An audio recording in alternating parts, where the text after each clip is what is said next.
misalnya ketemu pasien tiba-tiba datang dengan kreatinin yang tinggi gitu ya, ini saya harus ngapain gitu? Apakah semua harus cuci darah? Nah, ini kita nanti akan kupas tuntas lah ya di sini. Semoga dengan adanya ini kalian. Oke.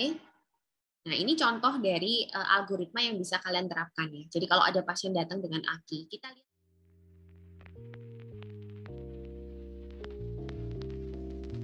Nah, untuk tata laksana AKI sendiri, itu sebetulnya yang pertama kita harus menentukan tadi ya, apakah dia prerenal, renal, atau postrenal, karena beda banget penanganannya ya. Setelah itu kita lihat derajat AKI-nya tadi. Derajat AKI-nya bisa dilihat tadi kan dari kreatinin serumnya berapa dan produksi urinnya berapa. Lalu langkah berikutnya tergantung kondisi klinis pasien, ya riwayat pasiennya, dan tata laksananya disesuaikan dengan derajat AKI.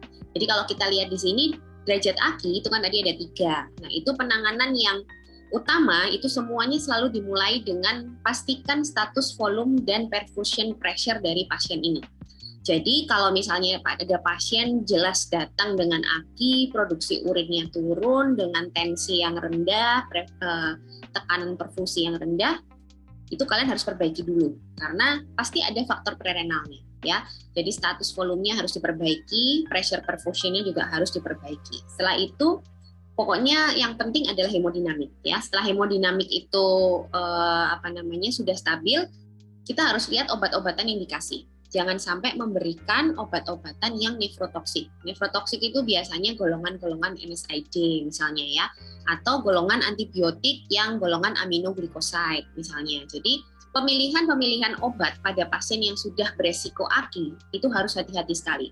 Karena kalau misalnya kondisi AKI ini Anda berikan obat yang nefrotoksik, itu cepat sekali dia akan progresif menjadi AKI stage 3 dan nantinya harus cuci darah. Itu selalu terjadi seperti itu. Jadi, 2 hal yang harus diperhatikan adalah status volume, ya, hemodinamik itu harus stabil dulu, lalu obat-obatan. Setelah itu kalian monitor, jadi urin output-nya yang paling gampang ya, jadi produksi urinnya itu dimonitor terus. Lalu kalau ada hiperglikemi harus segera dikoreksi ya. Hiperglikemi itu termasuk salah satu faktor yang memperberat AKI.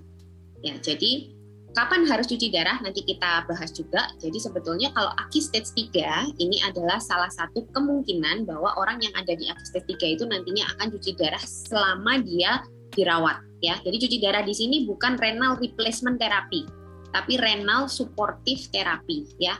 Jadi bedakan, karena renal replacement therapy itu artinya dia ginjalnya udah rusak, jadi harus digantikan ya. Tapi kalau renal supportive therapy pada kondisi AKI itu berbeda. Jadi kita mungkin cuci darah hanya untuk mendukung, untuk menyupport terapi-terapi yang lain gitu. Oke. Nah, ini contoh dari algoritma yang bisa kalian terapkan ya. Jadi kalau ada pasien datang dengan AKI, kita lihat produksi urinnya dulu. Dia oligouri atau enggak? Oligouri itu definisinya produksi urinnya itu kurang dari 400 cc per 24 jam. Berarti kalau dibagi 4 berarti kurang dari 100 cc dalam 6 jam. Jadi kalau misalnya kalian terima pasien gitu ya di UGD dalam 6 jam, itu kalian bisa lihat kalau produksi urinnya itu kurang dari 100 cc, itu kemungkinan besar dia oligouri. Nah, kalau oligouri itu masih ada 3 kemungkinan tadi, bisa prerenal, bisa renal, bisa postrenal, gitu kan. Tapi kalau jelas dia urinnya udah banyak, dia tidak oligouri, artinya jumlah produksi urinnya itu udah lebih dari 400 cc dalam 24 jam, kalian nggak usah mikir itu prerenal. Jadi kalau urinnya udah banyak, nggak usah bingung untuk melakukan resusitasi cairan, karena kemungkinan besar dia bukan prerenal. Jadi dari sini sebenarnya kita bisa bedakan. Cuman kalau oligouri memang kita masih bingung nih, ada 3 kemungkinannya. Tapi kalau dia tidak oligouri, kemungkinannya cuma 2. Ini dia intrinsik renal atau postrenal aja. Jadi prerenal nggak usah dipikirin lagi. Itu salah satu caranya ya. Lalu setelah itu ada oligouri tadi. Kan kalau oligouri 3 ya Mas Ian bisanya tadi, bisa prerenal, bisa renal, bisa postrenal. Yang pertama harus kalian singkirkan adalah apakah ada obstruksi. Jadi obstruksi atau postrenal itu sebetulnya yang paling mudah tadi diketahui yang saya bilang tadi ya.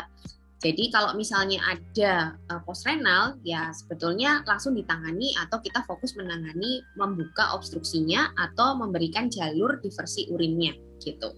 Tapi kalau misalnya nggak ada, jadi tidak ada obstruksi, ya berarti kita masuk ini prerenal atau renal gitu kan. Nah caranya untuk membedakan tetap lihat hemodinamik. Jadi hemodinamiknya dulu. Kalau masih hemodinamiknya belum baik, tetap pikirkan ini pasti ada faktor prerenalnya. Karena tadi kan heart failure segala itu termasuk prerenal ya, karena pompa yang kurang baik menyebabkan aliran darah yang nggak baik, stasis, akhirnya yang ke ginjal juga sedikit. Akhirnya dia tidak bisa memproduksi urin karena tidak ada yang difiltrasi, gitulah gambarannya. Jadi kalau misalnya tidak ada postrenal, kita mikirnya dua, prerenal atau renal. Terus lalu pertama suspek atau kalian cari adakah hipovolemik di situ. Jadi hipovolemik itu adalah kemungkinan pertama yang harus dicari karena yang paling sering itu memang adalah hipovolemik ya. Hipovolemik itu bisa dilihat dari apakah ada perdarahan, apakah ada dehidrasi, apakah ada tanda-tanda dia misalnya turgor kulit menurun dan lain-lain ya yang menunjukkan dia shocknya itu ke arah hipovolemik. Itu ada atau enggak? Bisa dilihat dari situ.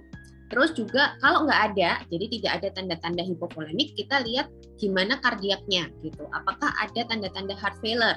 Heart failure itu biasanya kalau heart failure yang kronis, biasanya orangnya pasti sudah bengkak ya awalnya. Terus dari anamnesa mungkin dia sudah punya penyakit jantung atau penyakit diabetes, darah tinggi, dari fototorak misalnya kalau ada dia ada kardiomegali ya, tampilan klinisnya itu sudah edem. Nah, itu kalau sudah ada seperti itu kalian boleh berpikir ini heart failure. Kalau heart failure ya tentunya bukan penggantian volume ya yang diutamakan, tapi adalah inotropik. Nah, inotropik itu diharapkan bisa meningkatkan kontraksi dari jantung dan nanti akhirnya bisa memperbaiki aliran darah ke ginjal itu tadi. Nah, terus kalau misalnya dari sini sudah kalian resusitasi, misalnya kalian duga dia hipovolemik, terus udah dikasih volume, terus atau tadi curiga heart failure sudah dikasih inotropik. Terus kita lihat respon nggak nih produksi urinnya. Kalau ternyata berespon ya sudah berarti kalian lanjutkan. Berarti kemungkinan ini tadi prerenal. Jadi ya sudah kalian lanjutkan, hindari obat-obatan nefrotoksik, jangan sampai dia menjadi renal. Tapi kalau ternyata urin outputnya tetap aja gitu ya, produksi urinnya itu nggak nambah. Nah ini kita harus berpikir lagi nih, jangan-jangan ini ada aki renal ya. Jadi step-stepnya sebetulnya itu. Jadi prerenal tuh harus pertama kali yang dipikirkan. Nah, salah satu caranya juga bisa kalian gunakan furosemid stress test. Meskipun ini sebetulnya nggak ini ya di guideline KDIGO resmi sebetulnya nggak ada, tapi secara praktik itu masih sering dilakukan dan nggak masalah sih karena dia sebetulnya secara logika masuk akal dan secara teori juga betul gitu ya. Jadi kalau misalnya kalian sudah merasa nih meresusitasi pasien itu dengan adekuat ya, artinya kalian menduga ini hipovolemik, oligourinia karena hipovolemik, terus kalian sudah meresusitasi, tapi kok belum keluar gitu ya urinnya. Kalian boleh coba memasukkan furosemid ya. Jadi kalian masukkan furosemid. Kalau misalnya selama ini orang itu tidak pernah menggunakan furosemid, kalian pakai bolus 1 mg per kilogram IV. Kalau orang itu kalau yang iya betul, kalau yang belum pernah menggunakan furosemid. Kalau yang sudah pernah menggunakan furosemid, dosisnya lebih tinggi. 1,5 mg per kilogram IV bolus. Itu untuk ngetes aja. Jadi kalau misalnya kalian duga nih, kayak saya udah resusitasi, tapi kok urinnya belum bagus ya. Kalian ragu kan, ini renal atau masih prerenal, tapi saya yang kurang ngasihnya, misalnya gitu. Kalian boleh masukkan furosemid tadi. Setelah dimasukkan, lalu dilihat apakah produksi urinnya itu dalam 2 jam itu lebih dari 200 cc.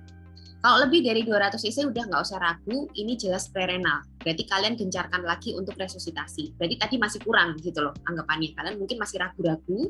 Nah sekarang kalau dengan furosemid stress test itu dia keluar 200 cc dalam 2 jam, ya kalian boleh semakin yakin bahwa wah ini berarti resusitasi saya kurang cepat atau kurang banyak gitu. Jadi itu ukurannya. Tapi kalau ternyata dengan furosemid pun urinnya itu dalam 2 jam nggak sampai 200 cc yang keluar tambahannya gitu ya, itu berarti kemungkinan sudah gangguan renal tadi. Nah, kalau gangguan renal jangan sekali-kali kalian tambah cairan ya, karena itu akan semakin menyebabkan dia bisa overload ya. Jadi itu bedanya yang bisa langkah-langkah yang bisa kalian lakukan di UGD.